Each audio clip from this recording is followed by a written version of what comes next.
Good morning, everybody.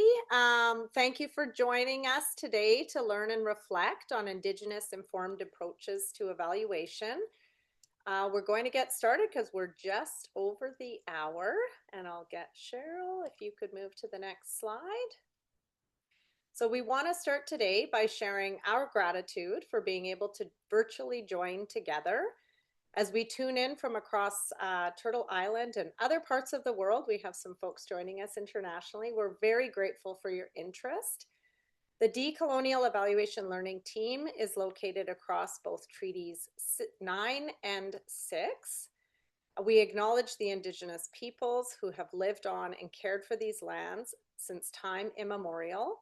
And we recognize that these treaties carry ongoing obligations, and we invite everyone to reflect on how we can move toward meaningful reconciliation within our professional practice. We have two key partners that we'd like to acknowledge that have really made this webinar possible. So the first is the Alberta Mentoring Partnership, and you can see their logo there. And also the Max Bell School of Public Policy, my colleague Leslie Fierro, who is leading the Evaluation Capacity Case Challenge. And if you're interested in learning about either of those organizations and initiatives, there is some information at the end of our talk today. So again, we're really thankful to be able to come together and learn more about different approaches to evaluation with my dear friend and colleague, Dr. Melissa Tremblay. So to make sure the technology runs smoothly, we're going to be disabling your microphones, cameras, and chat. We do have a support team in the background, so please hold tight if we have any unexpected interruptions. Our team will do its best to promptly address any issues that may occur. Please feel free to use the Q&A function if you have any questions throughout the webinar.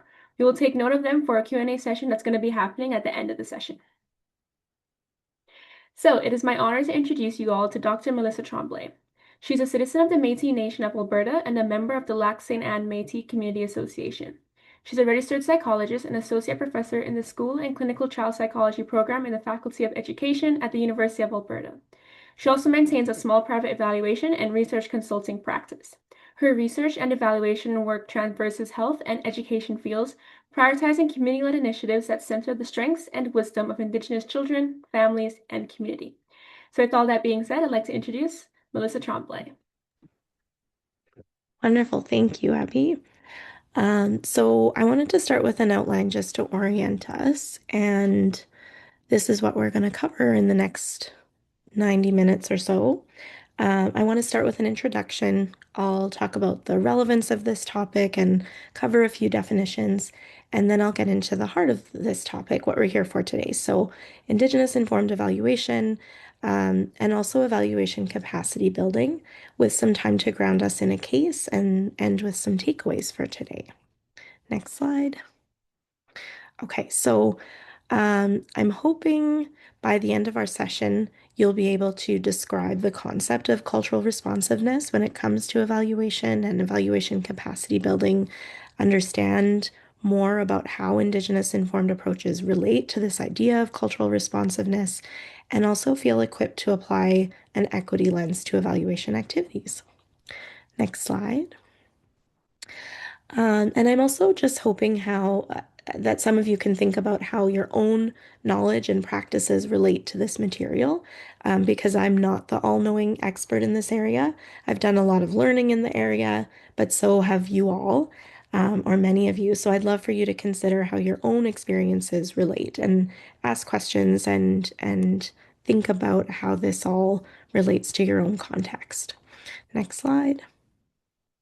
Okay, so I wanted to start just by introducing myself, which for me involves introducing my family.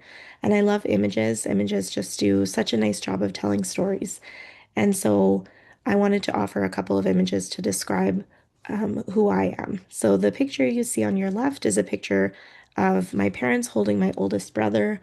They were teen parents when they had my brother in the 1970s, and they continued to have four more children after my brother was born. So I'm the second youngest of five siblings, and I also am a mom of three, a 9-year-old boy, a 7-year-old boy, and a 3-year-old girl, and they are the most, I always say they're the most high energy children you will ever see. And then I also have a picture of a Métis sash.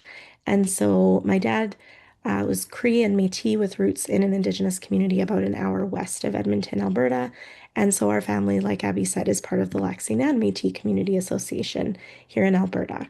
So Métis people are recognized as a group of Indigenous peoples in Canada. But like any Indigenous person, I'm coming to you today with specific lived experiences and layers of privilege as a university faculty member. And I don't ever claim to speak for any Indigenous person or community.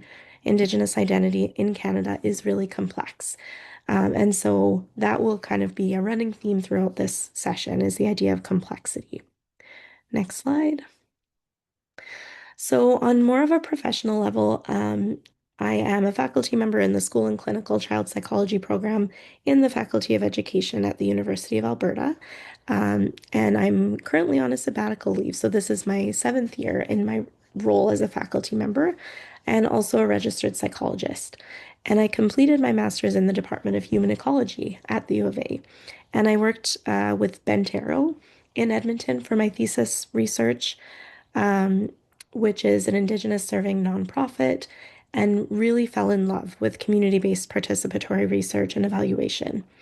After I finished up my master's, I worked for about 5 years in the Department of Pediatrics at the U of A, coordinating the evaluation of a substance abuse and violence prevention program in the community of Maskwacis, which is an Indigenous community about an hour south of Edmonton. And I learned so much about ethical practice and about ways to foster the health and wellness of Indigenous children and families, and the long-lasting relationships that can be formed through community-based research and evaluation. I now would consider myself primarily a qualitative researcher and evaluator. And I also walk the line between health and education research as a psychologist. So, one of my largest projects right now is an evaluation and research project in partnership with the Martin Family Initiative and folks in the community of Maskwacis again, looking at an early home visitation and intervention program, which definitely includes both health and education focused outcomes and really integrates evaluation capacity building concepts as well. So I offer this introduction just to situate myself so you have an understanding of how my personal and professional ideas have been shaped and the work that my ideas are anchored in. So I could say I'm coming to you today from the perspective of a health researcher, an education researcher, an evaluator, an Indigenous person, a white presenting cisgendered woman, a faculty member at a Canadian university, someone who lives in a rural Alberta community. So all of these aspects make up my social location. Next slide. And so I just offered a bunch of information to describe who I am, and there's lots of ways we can identify ourselves and reflect on who we are in terms of social identity. We can describe ourselves in terms of race, ethnicity, socioeconomic status, gender, sex, sexual orientation, national origin, first language, disability status, age, religious or spiritual affiliation, and we can be transparent about who we are in relation to all of these characteristics and in relation to the organizations and the people we work with. Next slide. And we can even take this a step further by considering how all of these things relate to power and marginalization. So in the gray area on the screen here are elements of identity that we might associate with marginalization. And then the closer you get to the center, the more power you would hold. So in the yellow would be less marginalized identities than in the gray, and in the green would be people who are holding more power than marginalization. So the point of this is that we don't just hold one identity. We don't exist as marginalized or not marginalized people. It's not a dichotomy. It's not one or the other. We hold all kinds of identities that make our marginalization status and the level of power we hold quite complex. And the same can be said of the people and organizations we work with. They also hold various identities that map onto different levels of marginalization and power. And so I put this in front of you because it impacts the experiences that people have with the services they receive, our interactions with the organizations we might be working with to do evaluations or build evaluation capacity. So just to pull in an example from sort of a clinical lens, I also wear the hat of an Indigenous research lead with the Canada FASD Research Network. FASD being fetal alcohol spectrum disorder. And so I do a lot of research in the area of FASD and evaluation as well. And so, in order to diagnose a child with FASD, you need confirmation of prenatal alcohol consumption. You need confirmation that mom consumed alcohol when she was pregnant. So, service providers, evaluators, researchers often delve into these kinds of sensitive questions around, did you consume alcohol when you were pregnant? And something really important that we're aware of is that the social identities we hold in relation to moms and families really impact how safe that question feels. So, if a mom is holding multiple marginalized identities, maybe she's significantly neurodivergent, does not have a stable home, is struggling with mental health difficulties, identifies as an Indigenous woman, me asking that question as a white presenting, university educated, neurotypical middle class woman is not going to feel culturally safe unless I take some serious time and steps toward establishing cultural safety, which is what we'll talk a little bit more about from an evaluation lens coming up here. Next slide. Okay, so there's all kinds of ways we can self-locate. We can think about who we are, even what our names are. Our names tell a story. So what is that story? Who our ancestors are. So biological and fictive family, what are the ties that bring us together? What ways do they extend? Who roots you? What brought your ancestors to the place you grew up in? And do we know the history of the land that we live and work on? And does that history encompass Indigenous narratives or more so settler narratives? And in what ways have our families or ancestors been impacted by colonization, oppression, structural violence, war? And in what ways might we have benefited from the settler systems in the country where we currently live? So self-location is I think there's more and more recognition that self-location is not a checklist of demographic characteristics necessarily, but incorporates some of these reflective questions. Next slide, please. And so, why do we focus on social location? Well, I've spoken a bit to this already, but social location influences our identity, our sense of self, how we see the world in relation to other people. So it impacts our experiences of privilege and oppression, and therefore how we approach our work with people and organizations. And finally, it's a way to put reflexivity into action. And really, reflexivity is just a fancy word for what we've already talked about. It's when we begin to understand how our own gender, race, ethnicity, religion, all of these intersecting factors shape our sense of self, which makes us better able to appreciate how other people, including the people and organizations we work with, are shaped by the same kind of variables. Next slide. And so, continuing on with this idea of reflexivity, asking hard questions to reflect on our own knowledge. So, how do I know what I know? Whose voices are being presented as prominent through the research, education, and training that I've received? Where did I get my knowledge from? How do I determine what sources of knowledge are quote unquote credible? And what values underlie those perspectives that I'm bringing? And really being able to think critically about our own assumptions as evaluators and our own culturally influenced perspectives. And that might mean asking yourself, what is my evaluation, my view of evaluation and evaluation capacity building? How does that reflect my Canadian background, for example, and all of the assumptions that come with that? And answering some questions about who am I? What am I bringing forward to the evaluation process, and what do I represent, particularly in terms of those power dynamics? Next slide. And so all of this, I think, is foundational to understanding Indigenous-informed approaches. And this topic is really relevant because we hear these terms all the time now.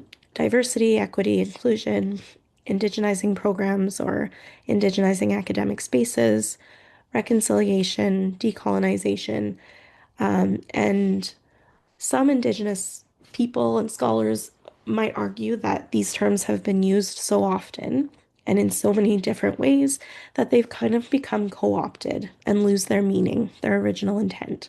So when we're bombarded by words and phrases like this, I think it's important to interrogate what they actually mean and how we're using them, in part by reflecting on how we're enacting them in our respective work, which for us today is in the realm of evaluation and evaluation capacity building. And I would also argue that in any evaluation context or scenario, people want to be heard. And so, in order to really be heard, they can't be separated from their cultural context, which is why cultural responsiveness is really relevant and important. Also, evaluation is culturally bound and takes place against a backdrop of the cultural norms of any given program, its community members, and broader cultural structures, histories, and norms. And culture influences the lived experiences of the recipients of programs as well, which all just means that we need to make these considerations when we're doing evaluation. Next slide. And so this is all important just given our Canadian context. So we know that Canada is home to diverse Indigenous peoples, and this is a rapidly growing, relatively young population. And we know that as a result of colonialism, Indigenous peoples on the whole experience inequities in health, educational, social, and economic outcomes. And we have to acknowledge that research and evaluation have been part of the colonial story, that it has been part of the oppression of Indigenous peoples. Next slide. Also, many Indigenous peoples and communities have experienced a history of exploitive and harmful research and evaluation practices. So this is often referred to as a helicopter approach, right? Where researchers or evaluators come in, extract information, and then they're maybe never heard from again. A lot of research and evaluation has advanced negative stereotypes about Indigenous peoples by presenting really bleak health statistics separately from the discussions of those social determinants that really underlie those inequities. And so there's an obligation that this history imposes on evaluators to do better. Next slide. Okay, so I've used the word culture a lot, cultural responsiveness, which we'll get into, but I want to back up a moment and just think about this idea of culture. What is culture? Next slide. So my bias as a psychologist, I'm pulling from the APA, the American Psychological Association Dictionary of Psychology, um, to bring up a definition of culture. So essentially, it's those characteristics and knowledge of a particular group of people, right? And so we can think about culture broadly too, or more narrowly. We can think about the culture of the organizations that we work in. We can think about our own cultural influences that we're bringing. Next slide.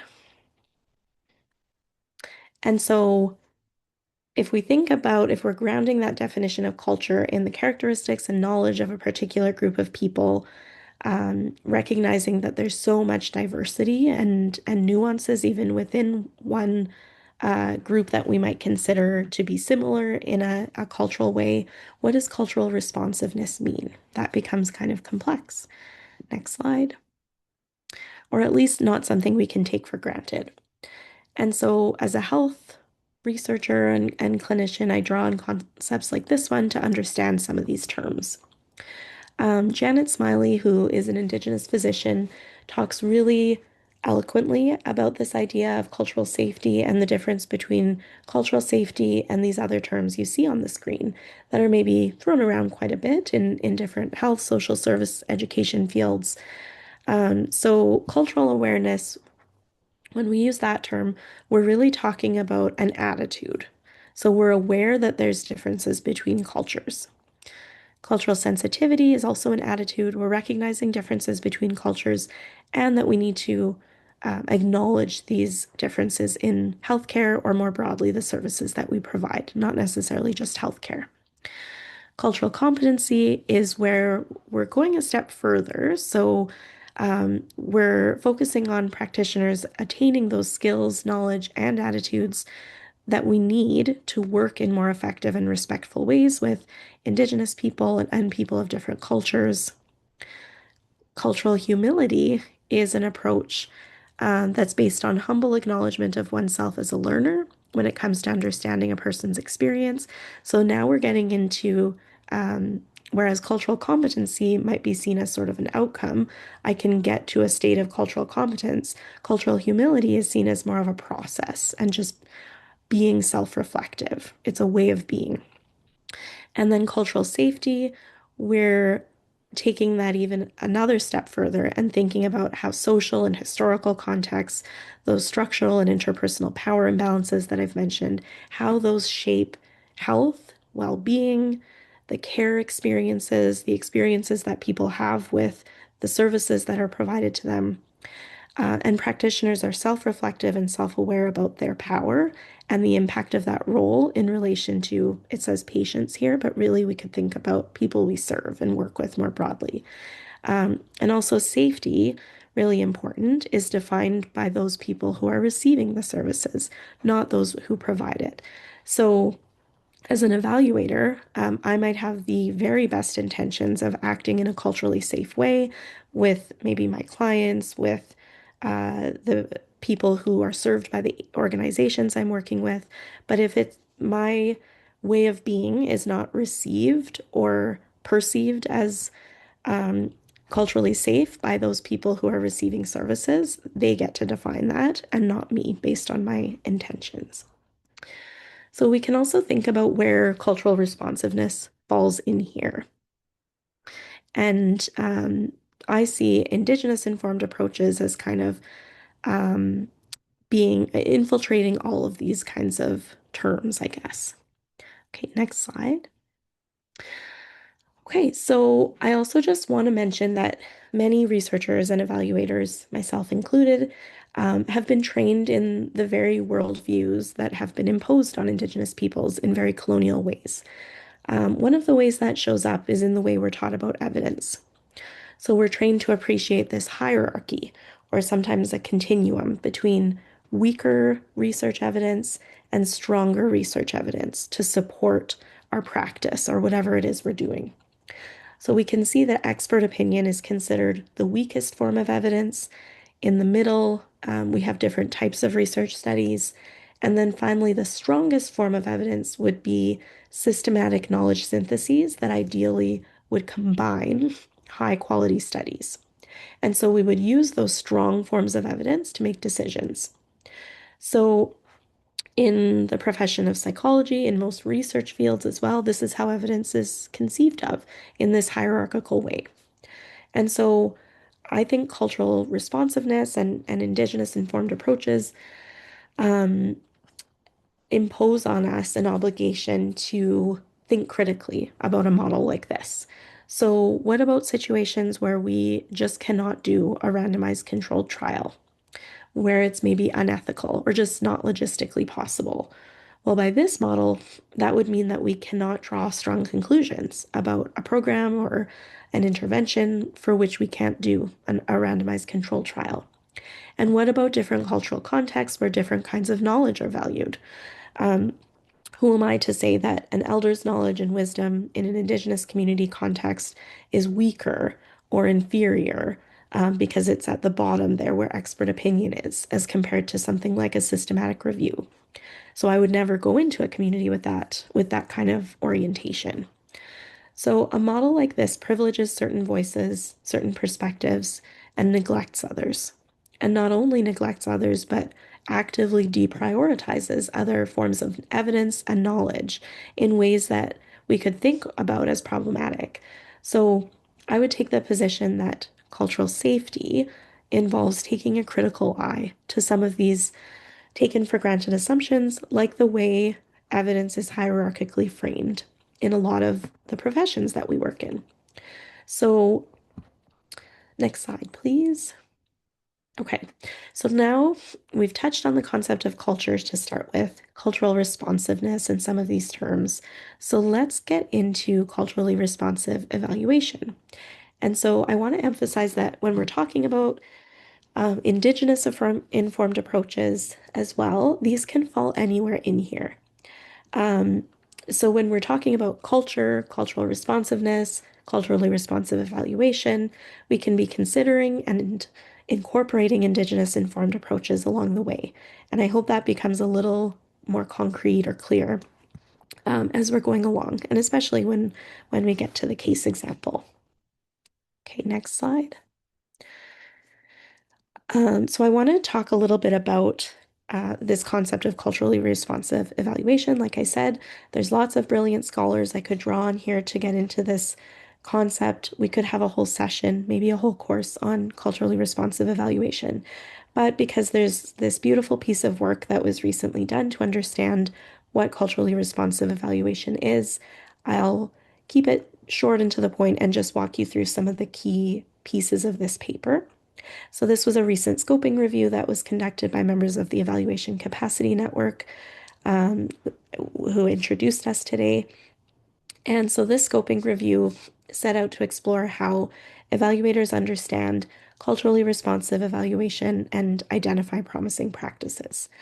And what they found is that the majority of the 52 articles in the review emphasized that community involvement and engagement was essential to culturally responsive evaluation, and that community involvement referred to, at minimum, the inclusion of community members' perspectives and insights at key stages within the evaluation process. And not surprisingly, when community members are engaged meaningfully and benefit from the collaborative process, then evaluation can be aligned with and tailored to specific community needs. Cultural competence was another key theme that came out. So this was defined as evaluators' responsibility to frame assumptions, knowledge, and meaning from a cultural perspective differing than from one's own, possessing awareness, knowledge, and skills to navigate a new culture, and then reflection, correction, and adaptation of practices. Interpersonal competencies also came out as a theme, so that would be general soft skills and professional behaviors like punctuality and respect towards community members, leadership ability, awareness of community members' political, social, environmental contexts. Some articles also shared that conducting community or culturally responsive evaluation required evaluators to have shared lived experiences with participants in order for evaluators to provide a more accurate critical analysis. Over half of the articles also addressed power dynamics and the potential impacts of power dynamics on the evaluation process.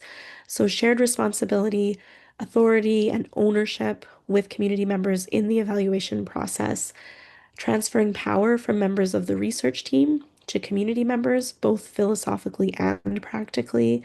And or culturally responsive evaluation was highlighted as a pathway to community empowerment. Empowerment just meaning increased self-determination or liberation of program participants throughout the evaluation process. So the idea that sharing decision-making and ownership with community members creates the space for their cultural realities to shape the evaluation process. And there was significant overlap between culturally responsive evaluation and participatory collaborative evaluation approaches. So, collaborative and participatory approaches represent a shift from an approach that only considers the evaluator framework or worldview to an approach where evaluation is collaborative, driven by community knowledge, includes partnering with community members to include their culturally rooted concerns, values, and perspectives in the evaluation design, and modifying the evaluation implementation to generate culturally relevant findings. Next slide. Okay, so I've used the word complexity a few times already, and I love this metaphor that we can keep in mind. So when we're talking about Indigenous-informed approaches to evaluation, culturally responsive evaluation, and evaluation capacity building, we're really talking complexity. So we can differentiate between simple problems, right, where that might mean baking a pie, where theoretically, if you follow a recipe, you'll get the same results every time. There is a recipe that exists. Complicated problems are more like sending a rocket to the moon. If it requires lots of expertise, but if you work hard enough, you will get the answers. Where complex problems are like raising a child. They're context dependent, they have a life of their own, they're changing and evolving all the time. There's adaptive issues, so multiple root causes. We might be unsure of the nature of an issue and how to deal with it. And we can never really say we have all of the data we need to raise a child. Just when you think you've got it all figured out, they change on you, just like the complexity involved in evaluating any programs and building evaluation capacity within any initiatives, but especially when we're concerned with adding a layer there of cultural responsiveness or being Indigenous informed. Next slide. And I also want to mention it's really tempting to want to ascribe a discrete, clear definition, maybe come up with a formula or somewhat of a recipe where we say if you add a little bit of flexibility, combine that with critical thinking, maybe add a certain type of knowledge, these can be put together to equal cultural responsiveness or the best way to do Indigenous informed evaluation. But it's not that simple. It is a process. So, as evaluators, as evaluation capacity builders, change makers, we're always learning. We might pick up a new concept or way of doing things, and that works beautifully with one group or one project, but it might not work with the next group that we work with, the next organization. And so we go back to the drawing board when we're working with the next group or on the next project. And we have this process of learning and adapting and being sensitive to the diversity of backgrounds and experiences of different people and different social issues. And so when we think about what cultural responsiveness and Indigenous informed approaches look like in practice, they're really context dependent and it is a process rather than a destination. Next slide. Okay, so just to complicate things even further, I'm throwing lots of terms at you. Um, I want to acknowledge this concept of equity.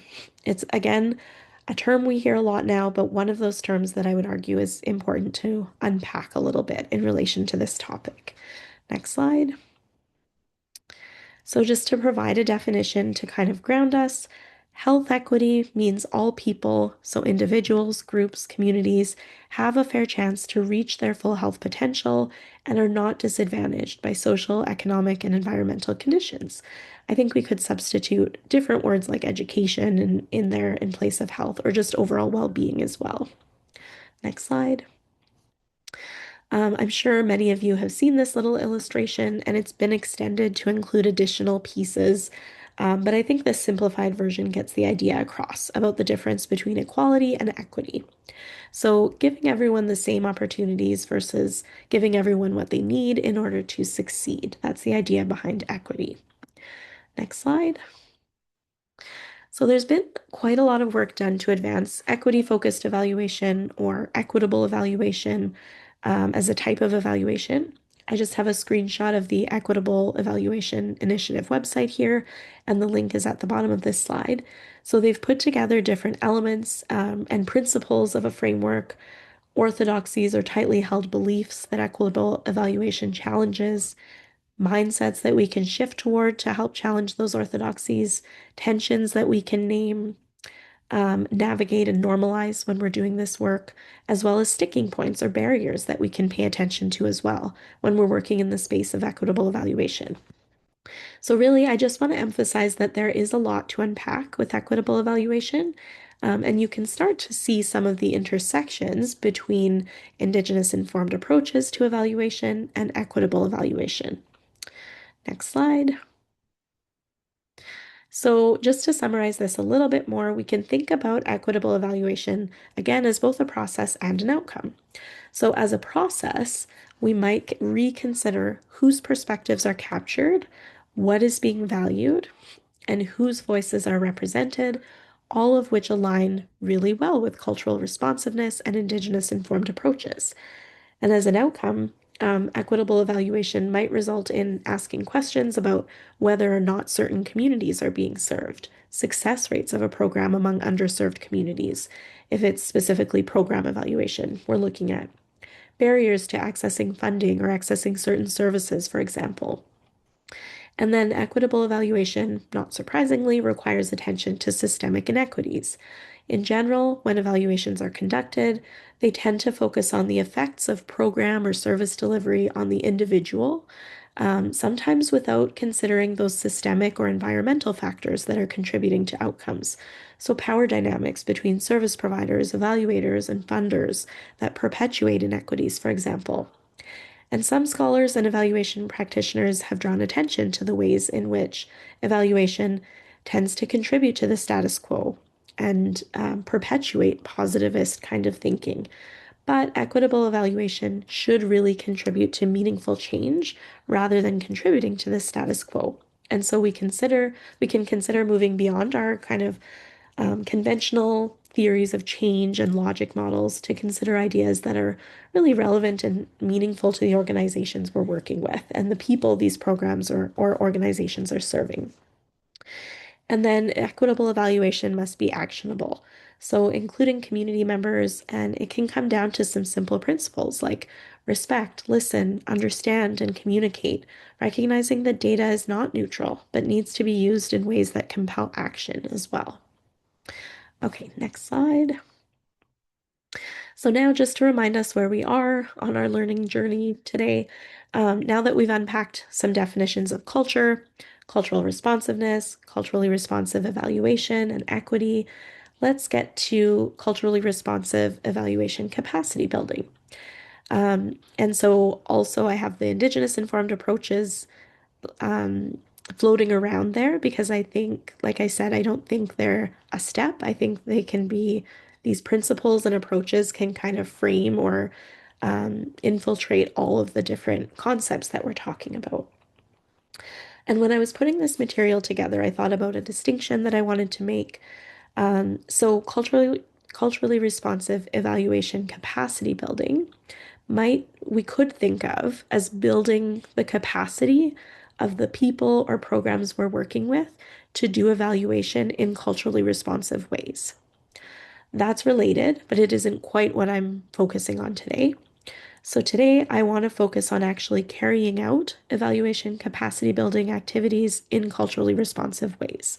So if you are thinking about doing evaluation capacity building work, if you are considered an evaluation capacity builder, trying to build the capacity of organizations or communities or people to do evaluation, how do you incorporate cultural responsiveness into your evaluation capacity building practice? How do you incorporate Indigenous informed approaches into that evaluation capacity building? Next slide. Okay, so evaluation capacity building itself is a complex process.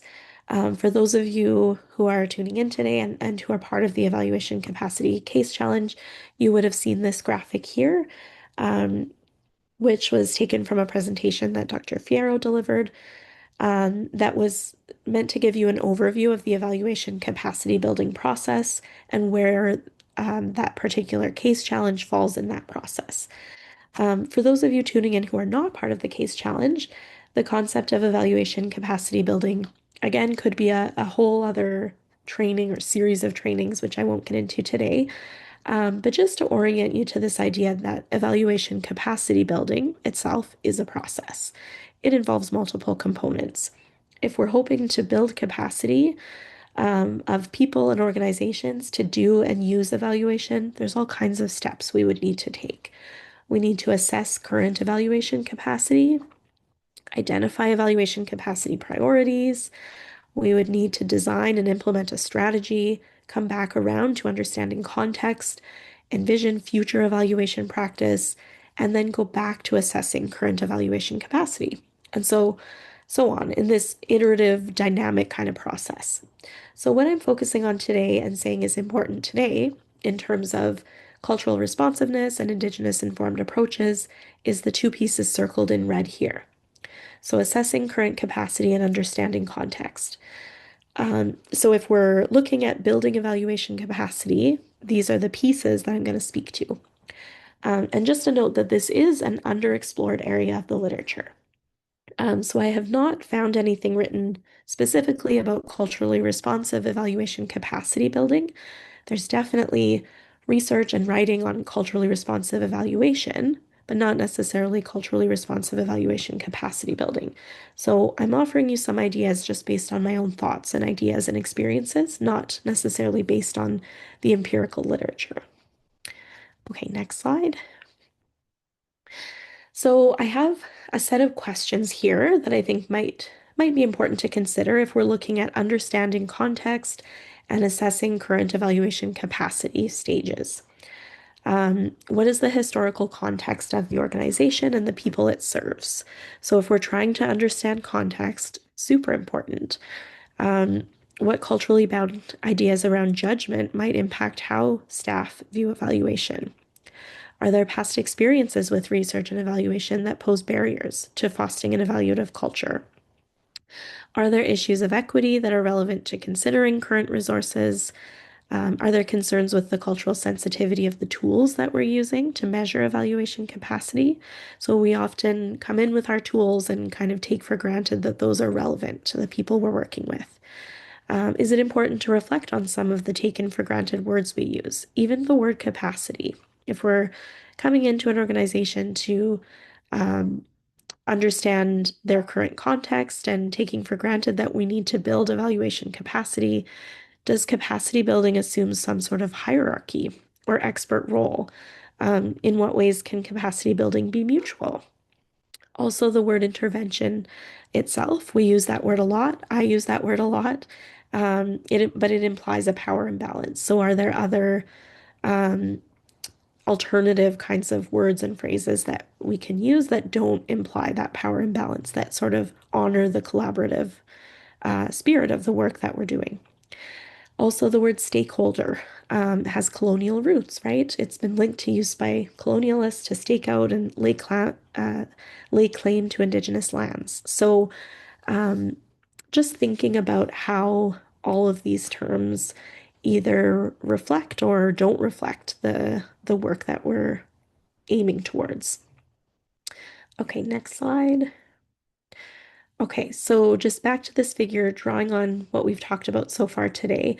I also want to talk about designing an ECB strategy or thinking about how the strategies that we're using when we're building evaluation capacity. So I just want to bring a case example to think about now, not only how we bring Indigenous-informed principles into evaluation, but also how we can think about Indigenous-informed principles when we're building evaluation capacity. Next slide. Okay. So this is an example, a case example from my own work. So I will read it out in case it's small on the screen for anybody, but the early years program was developed through a research partnership with a local university. So the program is delivered to Indigenous families with young children and centers around home visits, delivered by trained staff who are also community members. The staff complement consists of a program manager, program supervisors, admin, home visitors. It's well established in the Indigenous community where it was developed, and has secured sustainable funding for program delivery. So now that that original research grant to develop and establish the program is over, academic research partners, we were reducing our involvement in the program. But the new funding source, the new sustainable funding source that is not research funding, requires the program to just monitor and evaluate their own practices on an ongoing basis. So instead of hiring someone external to evaluate their program, the program manager wanted to build staff capacity to plan, implement, and use evaluation. That had been mostly done by us as a research and evaluation team, us as academics, collaboratively with the staff. But now that us academics were kind of scaling back our involvement, we wanted to build capacity of the staff to be able to do this more on their own. Now that we didn't have those strict academic research and evaluation requirements. So in thinking about how do we build evaluation capacity of the early years in this example, what might be some of your key questions or considerations for developing an evaluation capacity building plan with cultural responsiveness and Indigenous-informed principles kept in mind? And so I think I'll keep powering through here because I still have quite a bit of content and I want to make sure that we have um, time for questions at the end.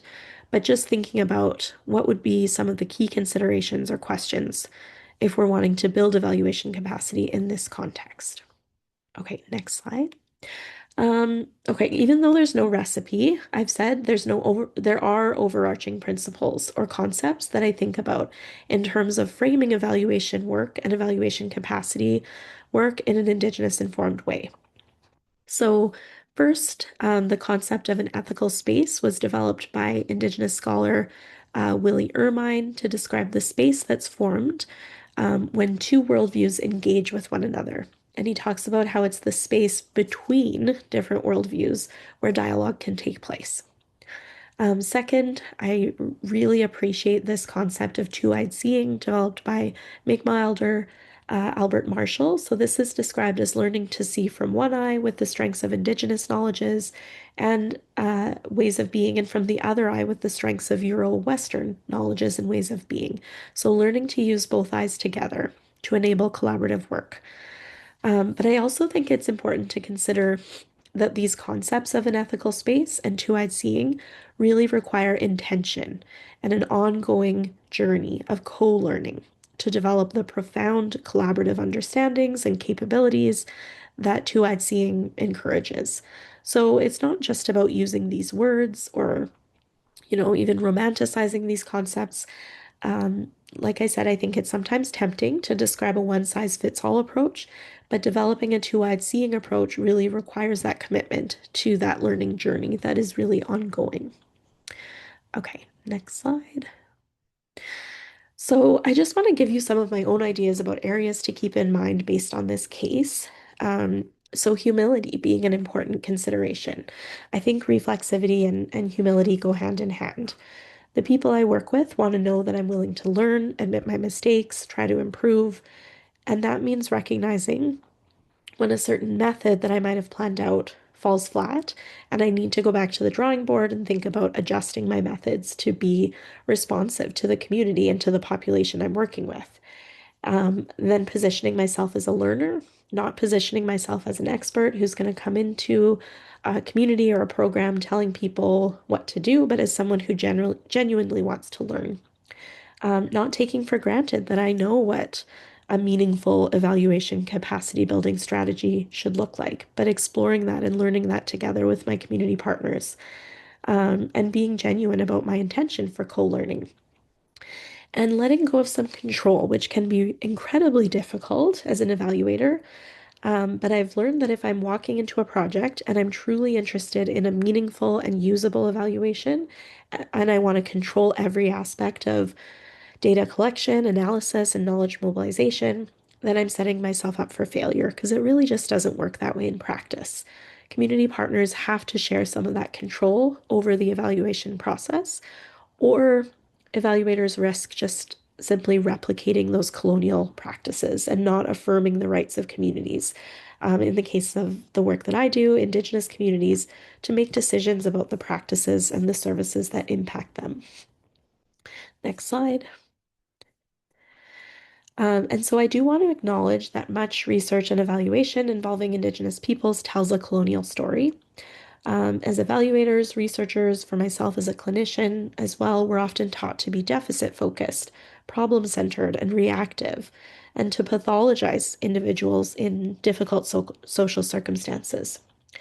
But although research and evaluation can be tools for colonization, they can also be used as tools for reshaping the narrative about Indigenous health and wellness and taking a critical lens to the colonial story that we so often hear about Indigenous peoples. Because Indigenous peoples have inherited wisdom through our ancestors that have survived generations of colonization, and that speaks to our strength and resilience, and we can bring that to the table in evaluation. And so, if we're going to do meaningful evaluation capacity building with Indigenous communities, we have to recognize that Indigenous peoples have knowledge that the world can use right now and honor that with our approaches. So, in the case of the early years program, there are, I guess, lots of deficit-based stories we can tell. But if we shift that to focusing, for example, on the gifts that children in the program are bringing, on uplifting the wisdom and knowledge that parents already have, parents being children's first and best teachers, and telling that story, then we can resist some of those deficit-focused narratives. Not to say that we don't want to acknowledge that there are difficulties, challenges, problems that exist, but just that those problems and deficits don't tell the whole story, that we can also balance that by really focusing on the gifts of different communities and the children and families that are served in the case of the early years program. Next slide. Accountability is also huge. So here I'm talking about responsibility to learn about the culture and ways of knowing of the communities I'm working with. I'm also talking about reciprocity. So we often talk about projects being mutually beneficial. And so we need to unpack what that means. Maybe for community partners, that means they're benefiting from learning about academically oriented research or evaluation if that's somehow of interest to them. Or through a given project, they negotiate and take on leadership roles. Or maybe it's about sustainability, so ensuring programs are sustainable beyond typical funding timeframes, for example. And something that I've learned is that we need more than good intentions. We also have to do the work to understand the territory we're on, past experiences and current inequities, and using the language is not enough. So saying we're moving forward in the spirit of reconciliation doesn't mean much unless we follow that language with action. And accountability comes with its challenges, right? So something we know is that we need an extensive amount of time to do this work well, and that needs to be prioritized because we have accountability to the communities and people we work with. So if we're claiming to do Indigenous-informed evaluation, we have to make the time.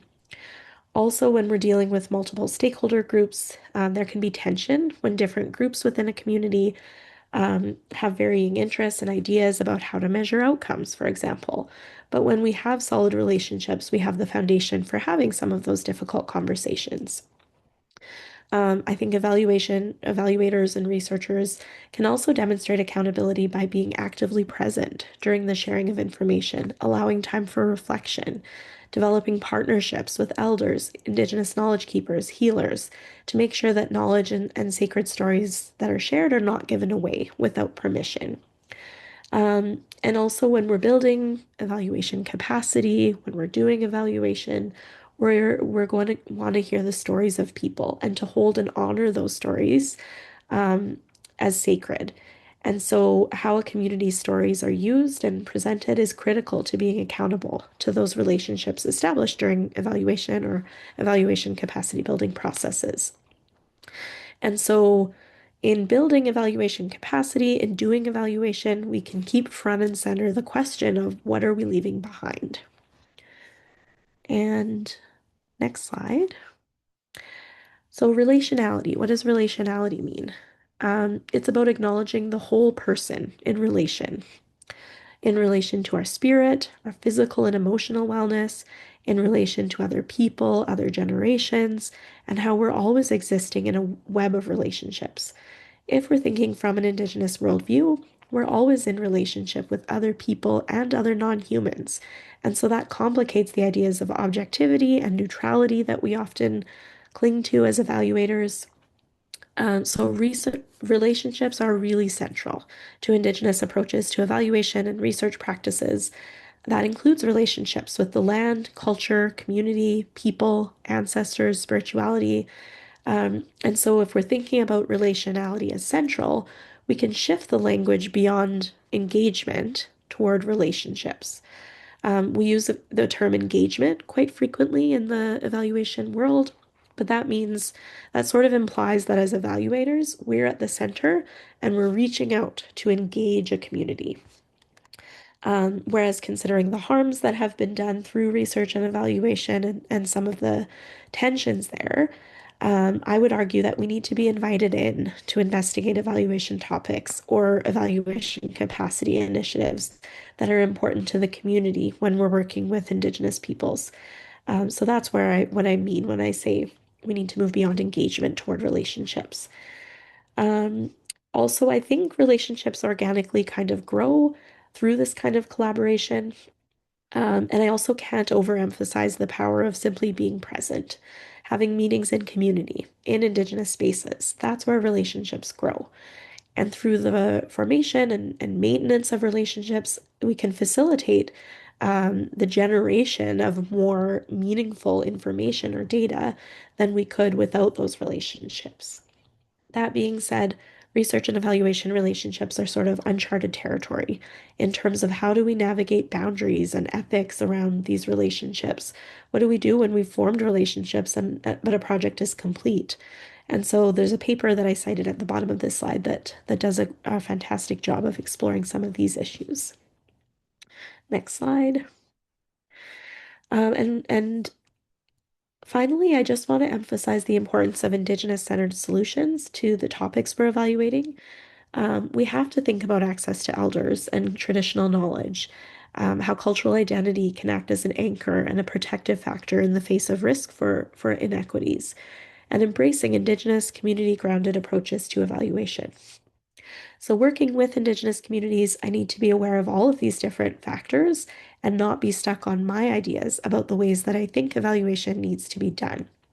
So, I might come into the early years program, for example, with ideas about how capacity can be built with staff and participants. But if that doesn't resonate with people, then we need to go back to the drawing board and consider maybe it's not about bringing in my Euro-Western kind of approaches and adapting those, but really coming up with community grounded approaches. So, as an example, with the early years program, um, with our large evaluation research project that we completed over 5 years. It was funded by Brain Canada Foundation. So Brain Canada Foundation has, an experimental research kind of leaning. And so funding the early years was outside of the box of what they normally would fund. So we had participants complete self-report questionnaires just as one part of our evaluation to measure perceived stress of participants, their social connectedness, and their cultural connectedness. And those questionnaires were chosen by the staff. So they were approved by the staff, and it was kind of like, well, if we have to do some kind of formal quantitative measurement, this is what we're okay with doing. Not ideal though. But when we shifted to we don't actually have to use these standardized kind of tools to be accountable to our funder. We worked with staff. We did talking circles with staff to understand their experiences with these tools, to understand participants' experiences with these tools, um, and got feedback about what they liked, what they didn't like, and ended up creating our own tool that was much more aligned with what staff and participants actually wanted to get out of them. So, for example, with the tools that we used, they would be scored and they were validated and reliable tools according to our academic kind of standards. But what we were finding is that staff didn't really care about the score on the tools. It didn't really mean a lot to them. So instead of relying on numbers to tell staff how participants were doing in terms of social connectedness or stress, for example, they leaned more into the qualitative side of these tools and came up with questions that were inspired by the standardized tools, but that really got more at what they needed to know. So rather than coming in with our tools, expecting those to just be taken for granted as adaptable, we came up with community grounded or Indigenous kind of centered solutions to building evaluation capacity among the participants and staff in a way that meant something to them or was important to them. Okay, next slide. So just as we're coming to the end here, I want to put this Indigenous evaluation framework in front of you as an example that might spur some different directions of thinking around evaluation and evaluation capacity building.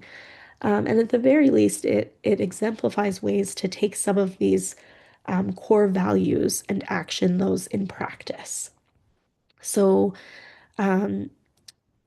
most of these I've really already spoken to. So Indigenous knowledge creation, context is critical, paying attention to the honoring the people of a place, recognizing gifts, and part of that is personal sovereignty and self-determination, the centrality of community and family, and then sovereignty as well.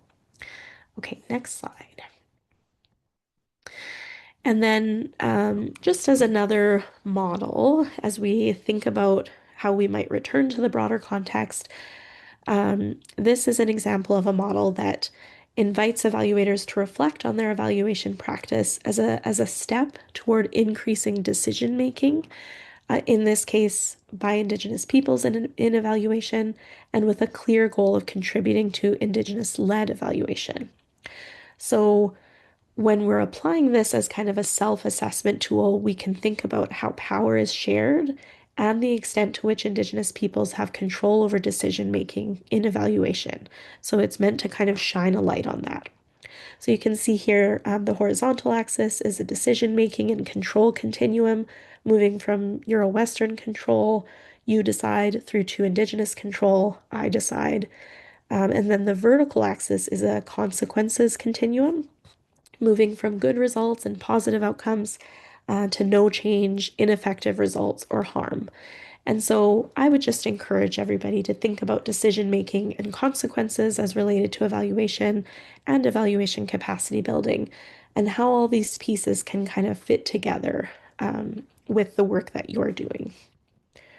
And so I always like to think about a lot of these concepts as being on a continuum, right? Even with the principles that I've talked about, things like humility, relationality, accountability. It's not that we are relational or not. It's not that we are accountable or not, but we can think in more nuanced ways about ways that we might have been accountable in some areas, but less accountable in others. Ways that it might be more accessible for us to work in relational ways, and that might feel more uncomfortable in other contexts. And so I like to think about all of these as kind of gray areas and being on a continuum, not one or the other. Okay, so next slide. Just as a couple of final thoughts, I recently was doing a search on evaluation or culturally responsive evaluation capacity building. And I found a blog post from communityscience.com that kind of resonated with me. So I'll read this quote. The most beneficial evaluation capacity building will promote equitable change by skilled people and organizations using evaluation information to break down the systemic barriers that keep some communities from having fair and equal access to opportunities and resources, as well as improving the effectiveness of social strategies for all. So just keeping in mind that the people and organizations we work with are often the people who are themselves working tirelessly to create equitable communities. And evaluation capacity building are really about catalyzing people's ability to gather and make sense of their own information and decide for themselves how they can continue to evolve and change based on that information. And that's what I see evaluation capacity building as being all about. It's about bringing momentum to organizations to create and use knowledge, to improve their strategies, to advocate for change, to promote equity, whether in Indigenous-informed ways or not. And then next slide. I want to end with this quote from the same blog. So, as evaluators, we often find ourselves in the situation of building evaluation capacity, whether it is the capacity of our clients or if our clients are foundations or federal agencies, their grantees. We naturally focus on their technical ability to determine their desired outcomes and metrics and to collect, analyze, and interpret data. Our emphasis is wrongly placed solely on the technical aspects of evaluation, methodology, data, statistical modeling, etc., when in reality there should be equal emphasis on strategy, power, relationships, and community. And so that's where a focus on equity and cultural responsiveness can kind of take a front seat in evaluation or evaluation capacity building, in addition to some of the more conventional technical aspects. Um, I recently had the honor and the privilege of visiting Winnipeg a few weeks ago and spending a whole day just sitting with an elders circle. So the government of Manitoba has an elders advisory circle related to FASD, fetal alcohol spectrum disorder. And we're looking at developing a national framework for understanding FASD from Indigenous perspectives or Indigenous-informed approaches. And so that was the question that I came to this elders circle with a few weeks ago. And they sat and talked all day long for hours. And at the end, one of them said, "Well, I don't know that we really honed in on your question about a national FASD framework. I'm worried that we didn't really give you the information that you were looking for." And another elder put it really well when she said, "Well, of course we did, because all it comes down to is just going back to the old ways. So honoring tradition, honoring relationships, prioritizing community. And if we can come back to those simple and at the same time very complex kind of concepts, then that's all we really need to know," is what she said. And I just felt like that summed it up really well for me. So sometimes I think as evaluators and researchers, we come with our very specific evaluation questions, our interview questions, our focus group questions, and then we worry if we feel like people are not addressing those directly. So zooming out and coming at it from, oh yeah, this is why we're really here. We're here to make change or drive strategy, foster those relationships, honor community. Um, I think that can reduce some of our anxiety sometimes around, am I doing this in the right way? Is this evaluation strategy the right one? Or is this evaluation capacity building strategy the correct way to go about it? Okay, next slide. Okay, I guess we're done. Thank you, everybody. I think we have time for questions. Yes, thank you, Melissa. There's a lot of really good points that you have brought in there, and I felt like I was nodding along the whole time, so that was really nice. Um, so one of the questions, and again, for everyone attending, feel free to put your questions in the Q&A, and we'll try and get through as many as we can. One question that I have here is, what does providing more accurate critical analysis for shared lived experiences look like? Hmm.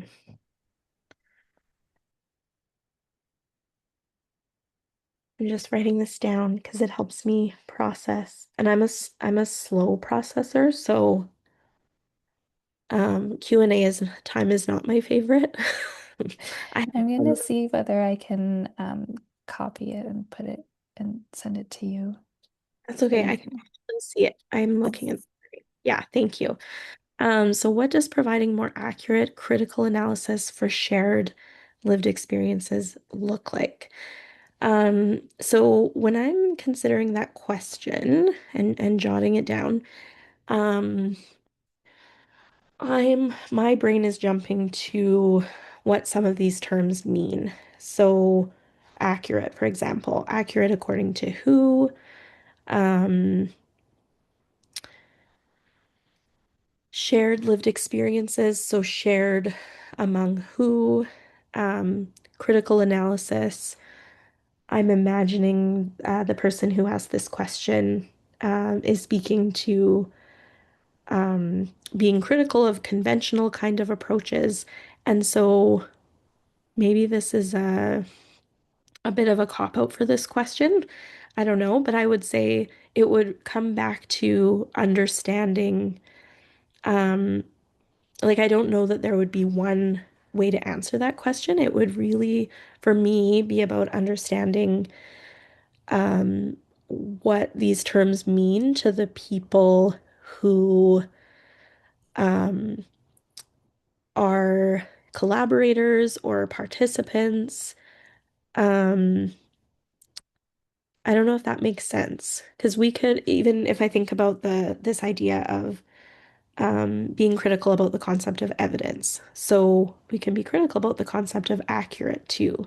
So accurate according to what kind of standards. So I would say that it comes back to that idea of collaboration, of understanding from those people with the lived and living experiences, what that means for them. I guess that's the best way I can answer that.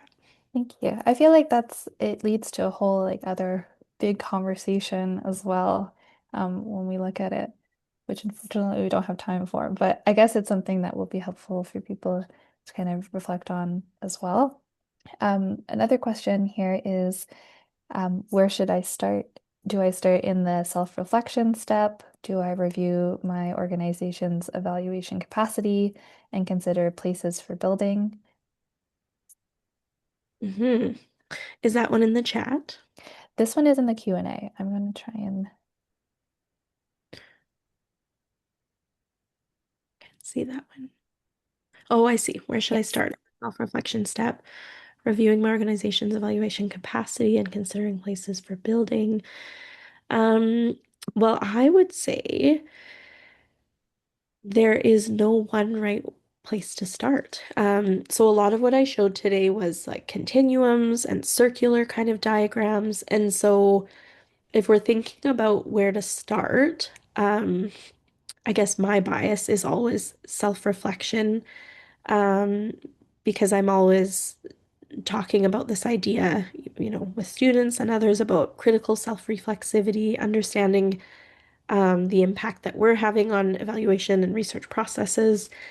So that's a great place to start, but it doesn't mean it's the only place because if we are really reflecting and making change, then it is kind of an iterative circular process.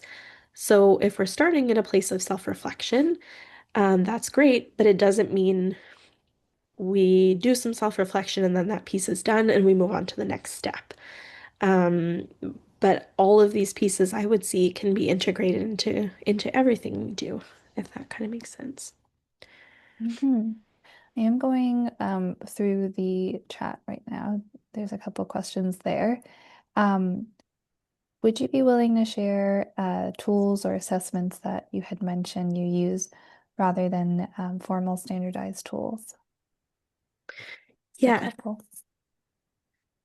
Um, yes, no worries. So, um, excuse me. So the tools that I was mentioning that I believe we're allowed to share.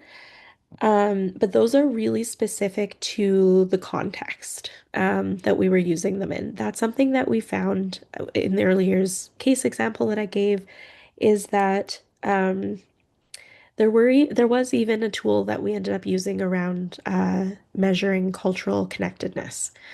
And so that was great, but it was actually developed in a community out east, a First Nations community out east. And so there were certain little details and nuances that um, the staff and organization we were working with wanted to change because it didn't quite reflect what they were doing.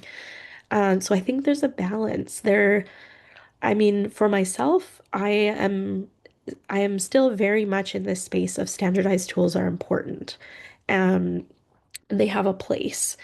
And at the same time, it depends on the purpose, right? So, although standardized tools have a place, we can also generate knowledge and generate tools in new ways um, if we have purposes that are not that standardized tools don't lend themselves nicely to, if that makes sense. That's a long way of answering that question, but I wanted to emphasize that the tools I'm talking about are really specific to the community and the context that I mentioned. Um, but for sure, I could share as like an example of a way that we took community feedback and adapted tools to better suit their community purpose, I guess. Okay. Um, and Brittany has a question here. How do you support Indigenous communities' self-determined right of refusal to evaluate certain components of programs like spiritually based practices, while also adhering to federal funding program requirements? And is this still an issue? This one is in the chat. Yeah, great question. So I would argue that um, the self-determination of the communities that I work with, including their right to refuse evaluating certain components, is the biggest priority.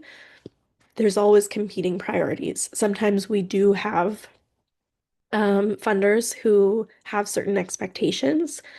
For example, a funder that I had worked with in the past wanted to um, be able to directly measure the stress level of women, of Indigenous women who were part of a program. And so the suggestion was let's take uh, biosamples to measure cortisol directly. And that just did not fly. It was not, even if I was like the most trusted researcher or evaluator in the world, people would not trust that biosamples would be treated in the right way, just given the potential harms, right? So um, I would just say, like in that situation, the message was just we can't do that. So if that's the requirement, we can't go ahead with this project. Luckily, I've had really positive experiences with funders where they understand these things. I think there's growing understanding. So we can kind of negotiate. Well, we can't collect biosamples, but maybe we can measure stress in more indirect ways. And funny enough, even funders who have a very quantitative kind of leaning, they end up using and uplifting the stories and the narratives and the qualitative information that speaks to the good work of some of these programs even more than we might expect. So I think it is still a tension that exists, but I would always prioritize like I wouldn't go ahead with a project if it conflicted with a community's uh, desire to not use a certain method or approach. Yeah. For sure. April has two questions together. So right above, what are some data collection methods that you've seen implemented in really good way to create that ethical space between two worldviews? And do you have any tips on survey design that can address power differentials between an organization and their participants, especially when there's language barriers that are vast and different and diverse, sorry. Yeah, great questions. Um, Data collection methods that kind of get at that ethical space. Um, I would say that, and maybe my brain is going here because I've just read a really great book that I would recommend to anyone called Indigenous Statistics. And so it talks about and makes the argument, the authors make the argument that um, sometimes we, as qualitative researchers, we dismiss the importance of numbers, and both can be important. It's just the way that we use them that determines how relevant they are to communities. So I bring that up because I don't know that there's one specific or a few specific methods that would work in every context. I think it's about deciding together what works. But I have a lot of luck, or what appeals to people a lot is creative and kind of arts-based methods. I'm not an artistic person myself, but things like with the early years program, again, coming back to that just because it's our case example, but um, we had staff, um, we asked staff an evaluation related question, and then they all sat around in a circle and drew on a quilt square in answer to that question, and then we quilted that together, and it hangs on the wall in their building. And we borrowed that from a colleague of mine who did a similar kind of thing for an evaluation.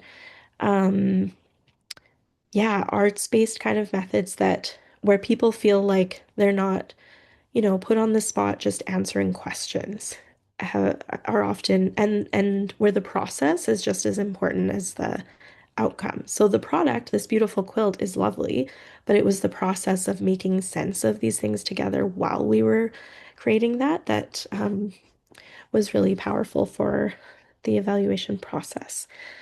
Then another question, do you have any tips on survey design?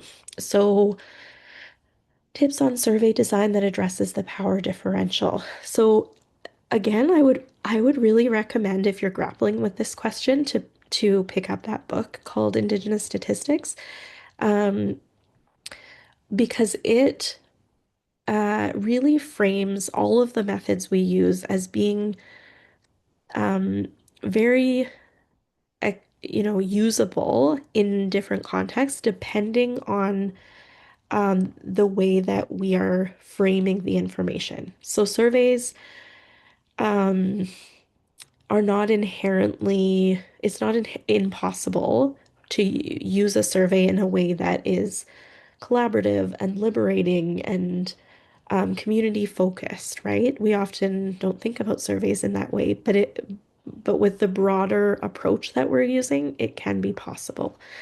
Um, so I would say that my tip again would be co-design of surveys with people who have those language barriers or who have those living experiences or staff of the organization who have lots of experience with participants.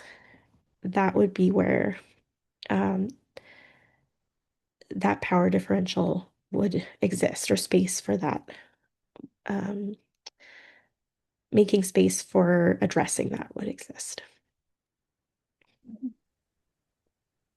I'm gonna jump back to that Q&A box now. Peter is asking, were the principles of OCAP part of the governance for that early years research project? Yeah, that's a great question. So I mean, yes and no, because um, OCAP is specific to research and data, right? But the early years actually was a program, like program delivery came first before research.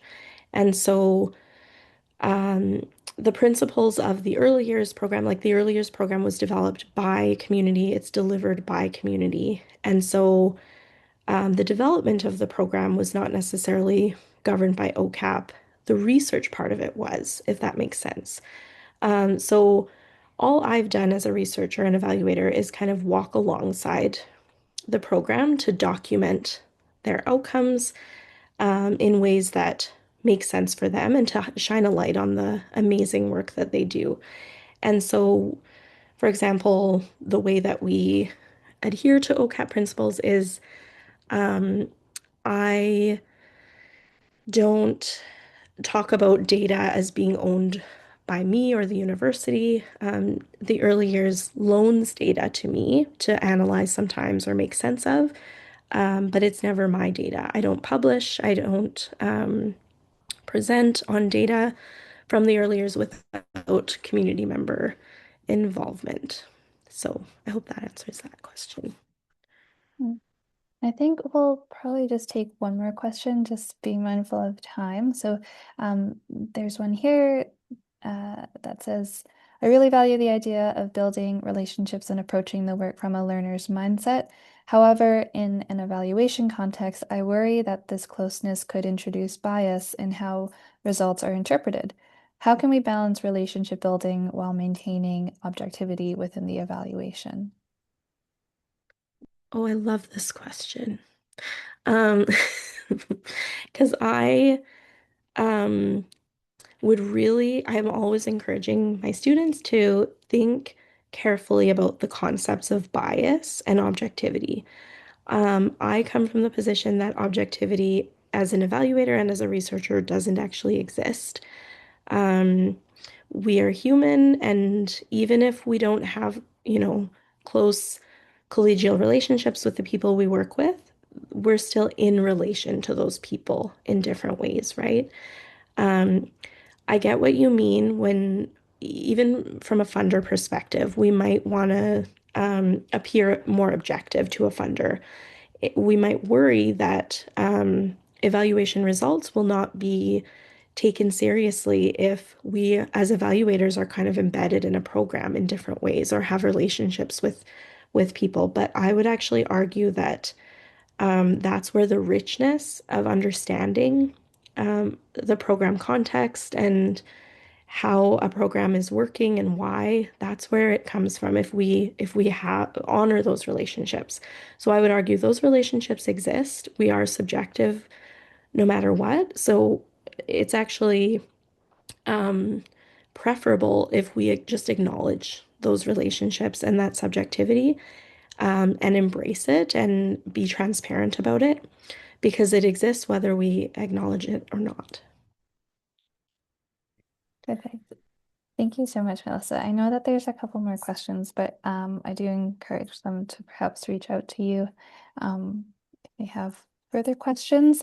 But just based off of the time here, I do want to also recognize the Evaluation Capacity Case Challenge, which launched in 2023 and is dedicated to strengthening the evaluation capacity of institutions to foster and sustain high quality evaluation practice. Every year, a real-world organization presents a challenge to teams comprising the best and brightest minds from across the states and Canada, and these teams then develop a plan to address the challenge and present it to a panel of esteemed judges. The upcoming application window for participants, if you're interested, will open in fall of 2026. And if you are an organization that would like to be considered as a case site in future years, please reach out to Dr. Leslie Fierro. Her email is right there. And feel free to scan the QR code to visit the website. And Abby has also put the link in the chat. And then here are some helpful resources as well to hopefully continue your learning alongside us. There's a QR code for our repository that has a variety of resources that have been suggested by our members, by facilitators.